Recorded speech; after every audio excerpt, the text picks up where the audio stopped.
So I was just arguing with some Catholics and Orthodox on the Christology. I'm just saying that traditional Christology is heretical, based on its own understanding. Like there's this one guy, I forgot, I think he was Orthodox or something, or Catholic, I can't remember. It was about the idea that it's a single subject Christology or whatever.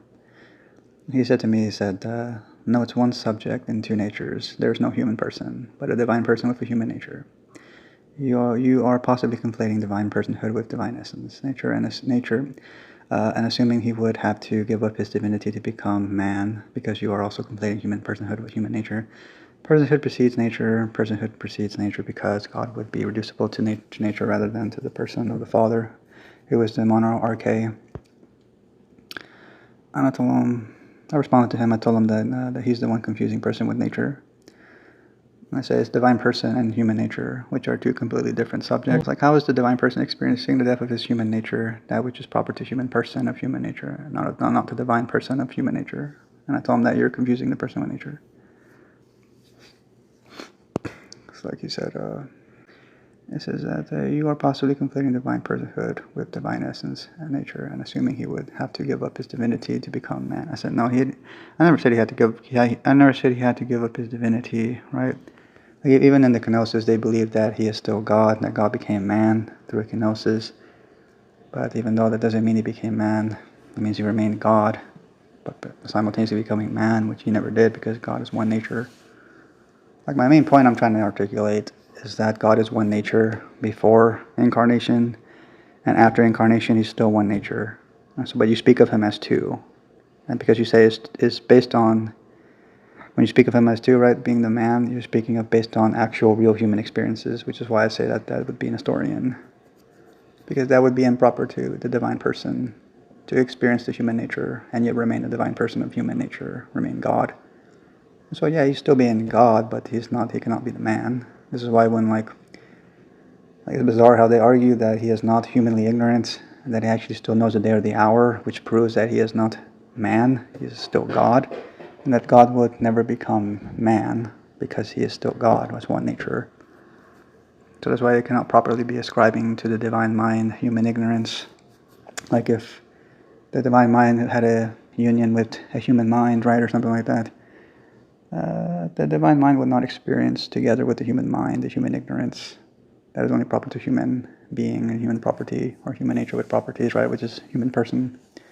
I don't think it just comes from the idea of the analogy that like certain saints use, like the analogy of soul and body is analogous to God and man, which is not true, because in the union with, like I would say, the two properties of the soul and body are the same properties of the same nature, or two different properties of the same nature, right? But they're human properties, and the human soul with the human body experiences human passions and desires and stuff like that, and even innocent temptations. You say, yeah, but that's proper to the human properties within human nature. That's proper to man still. And how that is not analogous to God in union with man, because the divine being is not the human soul, right? The divine being is a totally different nature, uncreated nature. It's like he will not experience what the soul experiences with the body, right? Because that is outside of his own being. So that's why I said that a union with God and man presupposes two different subjects. And so that's all I was trying to articulate to this guy. And this is what they cause problems with, like him, like when he does miracles, Jesus. It's like, does he do it as a subordinate man or a subordinate God, right? They want to say he does the miracles as God or something, but Jesus tells you that this person, right, Jesus, is being subordinate when he does miracles. So he's being a subordinate person, yet that's why I say when being a man, he can be a subordinate man instead of like just being a god or something, like, you know what I mean, like co-equal god or something, a godson. So then that makes him a subordinate godson. Because even if you even if you appealed to his human nature and said he's subordinate and that's proper to being a man, but the idea is that he did not manifest a miracle being a man, meaning by faith in God and subordinating himself to God, right? He did the miracle by being basically God. because he is able to do miracles because he's God. And I said that's totally improper to being a man as well. That's why I said it's still quasi-Nestorian, like how he does miracles as God, but he dies as man. I said no, he has to do miracles as man and die as man and be born as a man. And that is only proper to the human being. That is not proper to like a God assuming to human nature or anything. And it's because like I'm sorry, it's because they ascribe to.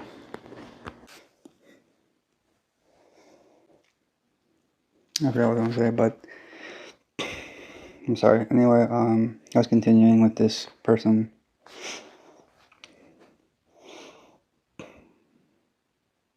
They're just telling me this confusing person with nature. Because he keeps trying to say that God, that which is one nature, experiences this other nature that is totally improper to him.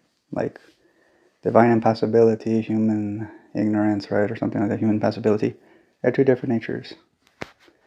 And so to say that God died in his human nature, but not as divine being, right? That would be a split. So that he remained divinely impassible while simultaneously being the same person who experienced human death, right? So he was dead and not dead, and also never dead, never died, because he has no possibility of dying. And so because he's the soul, yeah, like I was saying, like because they ascribe to one person, the soul person, divine person, God, the human nature, that he is solely the person of both natures, or so he's the sole person of the human nature. Therefore, it is, I guess, somehow logical that you can ascribe the human death to this person, but it is not based on experience. I mean, even if he's the sole person of human nature, because they try to remove the human person, and they try to say the divine person can account for the human death, but it is a death that he cannot experience himself. That he did not experience his own human death is what I'm saying. And so I don't know how would you prove that the divine person can experience the human death and remain the divine person, which is wholly immortal, wholly impassible, right? So that's why I stress that it is the divine person of human nature and not the human person of human nature. And to try to say that the divine person can experience that human nature is like, it would be splitting him into a different mode of being. Be like the split, like it would literally be creating a human son. Like you could just substitute human person with human son, and you'll see that human death is proper to a human son. That a human son would experience the separation of his human properties of soul and body, and not a divine son. Divine Son with human nature, unified to human nature, only that which is human would die. And so you cannot, even if you ascribe that death to that divine Son, it will not be based on experience. That's why I said that logically you do deny the resurrection because you don't have an actual Son that experienced death. Like because he is God, he can descend to Hades via omnipresence because he cannot experience death. So those are some of the points that I made and to other people. I wanted to continue, like, when he was responding to me with, he just keeps saying that I keep confusing the nature with person. He says personhood precedes nature. He is not reducible to a nature. He possesses human nature and the divine essence. He experiences death in his human nature because death is something that happens to human natures. Death never implies any reality of personhood, but rather an experience of biological death. The saints are biologically dead, but alive in spirit. You also seem to be giving God negative properties, like, quote, doesn't experience pain, end quote, which isn't an essential property of God, but rather due to the fact that he doesn't have pain receptors normally, but does in his human incarnation. You see what I mean? Like, it's going back and forth between human nature and what is proper to the human nature, but improper to God. But they ascribe it to God for some reason. Like, I guess because they try to avoid Nestorianism, but you see how he's being a Nestorian. He experiences death in his human nature because death is something that happens to human natures. Death never implies any reality of personhood, but rather an experience of biological death. I said, and I told him that's not God becoming man. I said, you're saying God is in union with man, yet remains what he is without becoming the human nature. I said, what you describe leads to a split between the divine person and his human nature, since what is proper to human person, human suffering, human death, is improper to the divine person and the human nature, according to both natures of the one person. And he said that, he responded to me, he said he assumed a human nature by uniting with human flesh. I can't describe you I cannot describe to you exactly how this works because I am not God. Christ assumed a human nature, but is still a divine person. There is, in fact, not a human person. So he's not a human person. That's what he said. And so, continuing, he says, there is, in fact, not a human person in Christ, but rather a divine person in two natures. Christ does have two wills, proper to both natures, with the human will made perfect by the divine one. Will constitutes things like in the divine will, like goodness and God's love. While in his human nature, his human will, he experiences human feelings and emotions, and as well as desires for things like rest and things like related to bodily function. I said that's why I say it's like, I guess comes from that analogy. That's basically what the guy said. He's like, I guess it comes from, like I was saying, the analogy of like soul and body, which doesn't make any sense. Because we're talking about God here, unified to a human body. It's not the same thing as a soul, a property of man with, united to another property of man. Soul and body, a union of soul and body is not the same as a union with God and man. And let me see if let me go with responding to different people.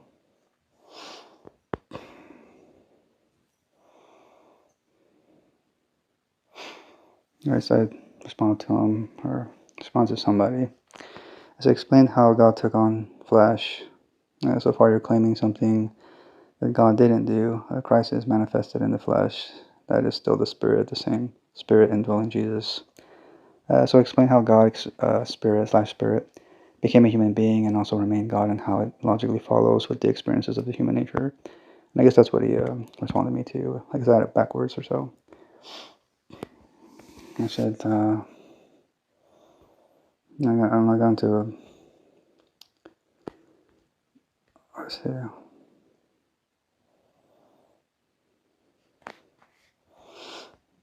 Yeah, that guy is just. All he responded to me with, all he said was, "You just keep continually confuse nature and person. It's better if you actually just read the arguments for Chalcedonian and Christology and gain an understanding of the definitions, because I don't want to have to keep making the same argument you don't understand." And I said, I told him, like, you say I'm confusing person with nature, but that's not possible. Like, that's impossible. Since the divine person can never be his own human nature, and that leads you into all sorts of heresies. You cannot even say the divine hypostasis is his own human soul. But I can say that a human hypostasis is his own human soul, right? Because I believe he's an actual human person with a unique divine birth. Yes, I can say that person is his soul. The life he lived as a man. Yeah, because like human nature with human properties. Like I was watching Jonathan Hill's video, and he had the same concern as I did. Why you don't want to say Jesus is a human person? And yeah, he shows like a list of saints that describe what a person is. It's basically nature with properties. As that's why I said that a person, a human person, right, is his own nature with properties, because they make up his person. Because person is nature with properties, and human soul is one of them. That's why, for me, like, I easily avoid Nestorianism and Apollinarianism and even modalism, because I actually have a real, genuine person that is his own soul and lived his own life. Because in the Hebrew Bible, like, the idea was that the life you live is the soul, right? That the soul is the life you live. And so the life you live, the human person's life, the human life, the human soul, is like interchangeable, I guess. And I can say that person is his own soul because he lived his own life by experience, and nobody else experienced it, right? Nobody else lived his life for him, not even God. Even if God was just present in the soul, he is not the soul because he didn't live the life of the man. So he could be present in the life of the man, right? And so that's why I say it that way. That this person is his own soul. He is his own human nature with properties. And then I say that way so to avoid Nestorianism, even though I believe in double subject, but it is not Nestorian because I never split the Son in two. I keep him one subject, the man, and the person of the Logos, I ascribe it to the Holy Spirit. I said that the Spirit makes best sense for the Logos. I said that in my previous other videos, but basically I can say that that person is his own soul. But the person who believes that Jesus is God the Son, right, divine person, divine Son, they cannot say that that person is the soul of the man, which entails the idea that that person cannot live the life of the man, because then that would be like Apollinarianism, which is why I say at best you're like a modalist. You can only say that God suffered and died to live the true human life, but those are just sayings. They're not. There's no proof of that. Just like he cannot be his own soul, that he can just be present in a soul. He can have a human soul, but he cannot be the human soul. Like he cannot live the life of the man. So no, God cannot experience the human nature because he contradicts who he is as a divine person of human nature. Even in a union with man, he remains what he is. Like I said, remains one nature. So God cannot absolutely be the man at all, nor become the man. He can manifest himself through the man, which is what the Spirit of God does.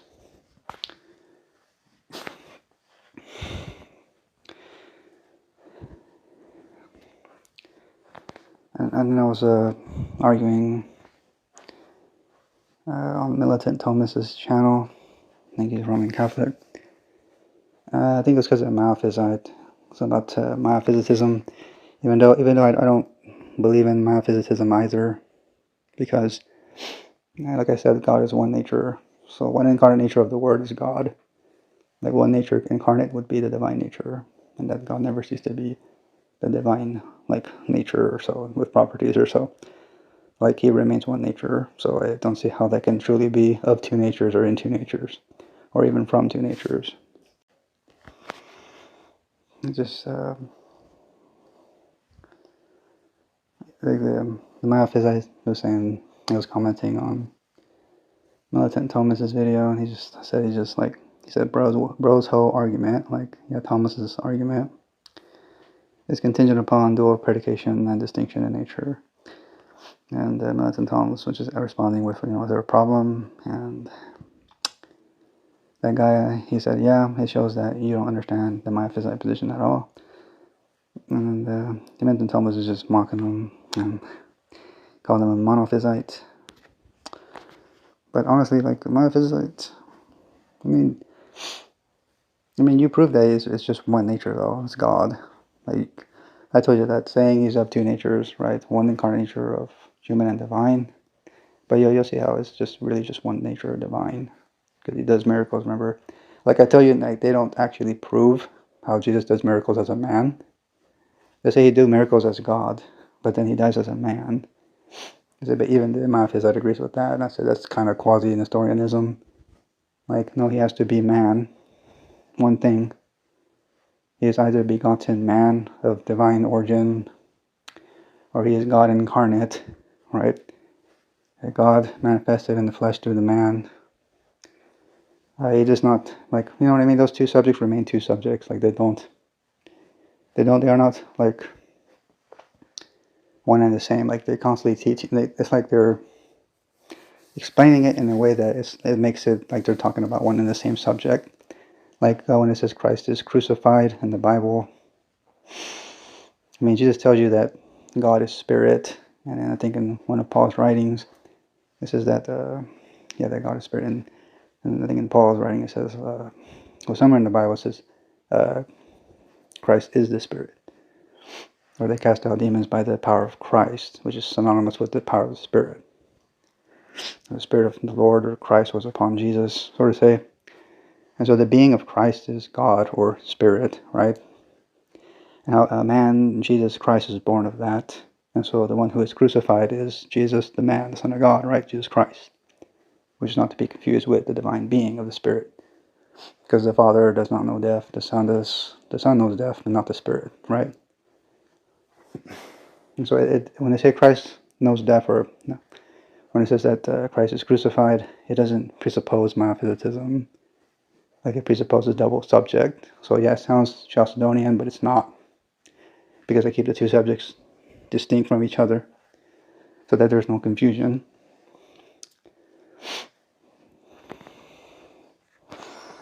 Thomas is just saying, like, that the Oriental just doesn't understand the video, and then the Miaphysite continuously calls him Nestorian. And I told him that, To be fair, Chalcedon is, an historian, at least in form or something like they are a type of historian, because what they believe it leads to two different sons being spoken of because of the two different natures in one person. Like it's really because they want him to be God, but he cannot be God because God is one nature. So if he is God only in a different sense. How they result to him having to say that God experienced a true human death but he also didn't experience a true human death. Because that's what it means to be God and man simultaneously in a union. So that's why I say that's what leads to a split between the divine person and his human nature. And so it creates that kind of double subject.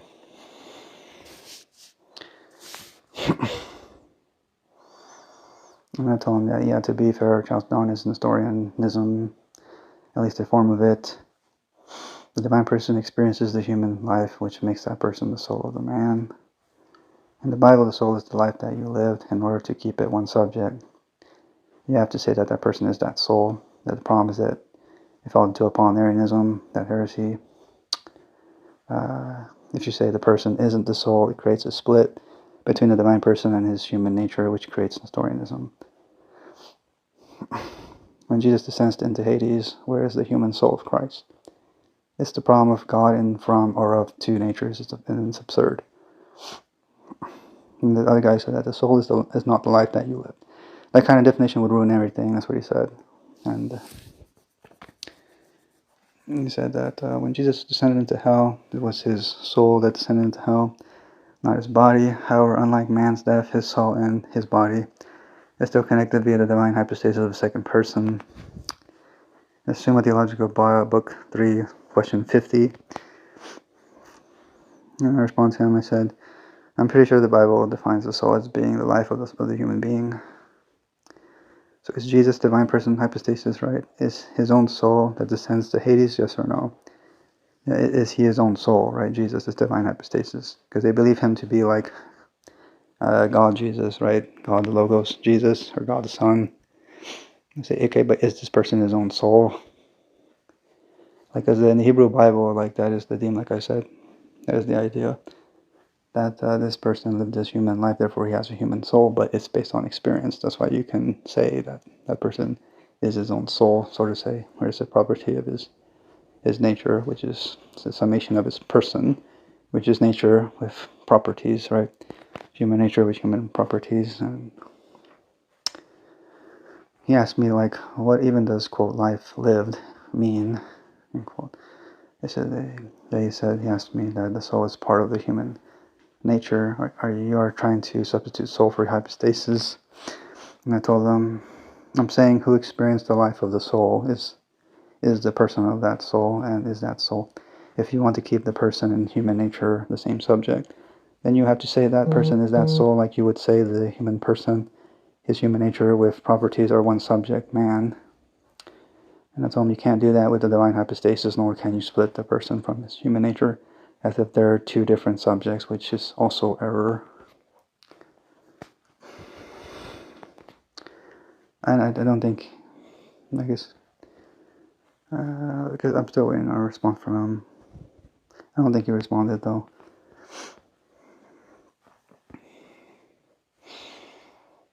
That's kind of what I'm saying, like, that's kind of what I'm saying, that the traditional Christology leads to all sorts of, like, heretical ideas or confusion, because they refuse to believe that Jesus is a human person, right? But anyway, I have to go. So if you like my videos, please like and subscribe. Thank you, and God bless.